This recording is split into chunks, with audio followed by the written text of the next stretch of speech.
Love and light, what's good with the people? We are back with the Well-Beings podcast, and this month we are focused on alignment.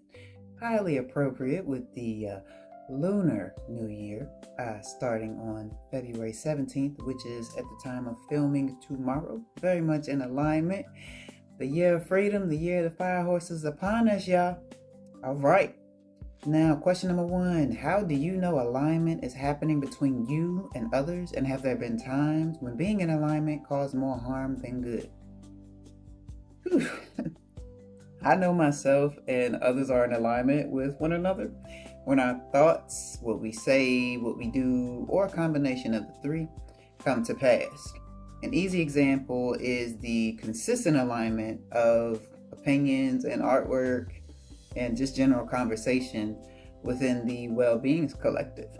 The synergy of being unique individuals with our own ideals and perspectives who always manage to dwell in a space of balance, even when we disagree, can only exist with alignment. There have been countless times where alignment with certain folks has been more harmful than good. I mean, honestly, how much time you got? I have had a crazy classic life, to quote Janelle Monáe, and getting to a place where I even wanted to explore mental, physical, spiritual, and emotional health began with aligned misalignment, which I now know was necessary for me to get to my current state of evolution. One example was a relative I let move in with me who I was very close to when I got into my third place, which was a serious upgrade for me in life in my mid-20s. It was a 2-bedroom cottage in one of the busiest areas right near the college in my hometown of Charlottesville, Virginia. And despite my landlord being well within her rights to charge thousands of dollars, truthfully, due to the area, she only charged me $550 to start. And for context, when I moved for good, my rent was still low at only $875 for a 2-bedroom, y'all, near the downtown mall. Just saying. Despite this hookup, the relative didn't put their share of the weight in as far as the bills and whatnot, and my landlord decided they had to go. I was still in a space of not wanting to disturb imagined peace by speaking up and not wanting to diss my relative because we were thick as thieves. We did everything together. We were homies. So she did it. To add insult to injury, unfortunately, for a while after the relative moved out, they would break into my place and steal from me. So there was that part too. Question number 2. What are the signs that tell you cosmic alignment is happening in your life, and how do you make use of that information? I know cosmic alignment is happening in my life when my spirit guides and ancestors all nudge me to move a certain way around the same time. Same day, or during certain experiences, truthfully. An example of this happened to me actually this year on January 1st. One of my biggest challenges of my year of 9 was to shed in order to elevate and start receiving what I've been manifesting and visualizing. My refusal to accept that and see the abundance that I already had got in my own way. One of those ways was by not seeing and accepting the abundance I was already being offered and honestly already being given by my pop and his girlfriend, who allowed me to move in with them to restart my life after quitting my job that was draining me and leaving my hometown that was draining me too. Due to my past life decisions of being a manipulator and liar who took advantage of people, I had a complex about asking for things like food and personal products because in my mind, they were already housing me and supporting me and paying bills, you know what I mean? And asking for more felt like I was taking advantage of them, despite both of them repeatedly telling me otherwise. I also hadn't accepted my current living situation for real, which made matters worse and caused a couple depression episodes last fall.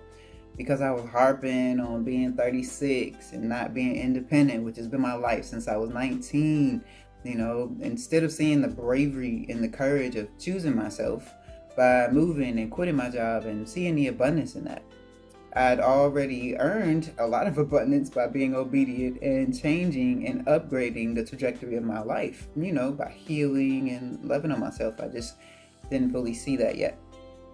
On the first, I was thinking about how I was going to need to wash my hair in like a day, and how I needed to moisturize it and all that, and how I didn't have any of the products necessary to do that. I had just run out. Literally, I was thinking about shampoo, conditioner, and oils, okay? Maybe an hour later, not even that for real. My pop's girlfriend called me upstairs to discuss something else, and while we were doing that, wow. When I got upstairs, there was all the hair products, no exaggeration, that I needed on the counter. I didn't really think anything of it at first because she was in the middle of her hair care routine, so I thought it was hers. I thought she was using it. After we talked about the other subject we needed to talk about, she offered me the products that I had been eyeing longingly the whole time.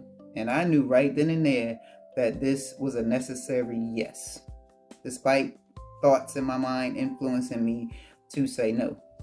After accepting those Donna's Recipe products and also having the uncomfortable conversations with my pop and his girlfriend about what I was working through, and saying yes more in general, I began receiving more and more of my needs and wants, literally every day. So I make use of cosmic information by getting out of my own way, by studying myself, studying my dreams, and studying my signs, learning the hard lessons the first time, finally, and applying it instead of ignoring and not trusting my spirit team and myself.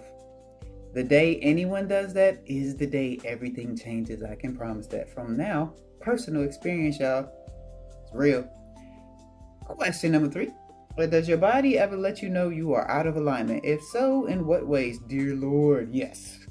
Again, how much time you got? I have more stories. Mentally, I get cloudy, my thoughts are all over the place, and I overthink to the point past exhaustion, among other fun things. Physically, I get aches and pains, I'm fatigued and unmotivated to do physical fitness, which I love and helps me mentally, among other things. Spiritually, I disconnect from my gifts that are usually giving me the guidance, and pushing me where I don't want to go, but I need to go. Which causes further imbalances in all areas, and emotionally, despondent, depression level closed off, and self-deprecating, again, among other things. Question number 4, y'all. Is internal conflict a sign of misalignment or growth towards higher alignment? This is where learning to know yourself and discernment are key, because from my perspective, the answer is both. I have hundreds of stories like the Donna's Recipe hair care one, where the result was elevation. And I have hundreds of stories like the one I told about my relative I let move in with me that resulted in turmoil and setbacks. The difference between my past and my present is I know myself in every way very well. And I know which decisions are for my detriment or my wellness.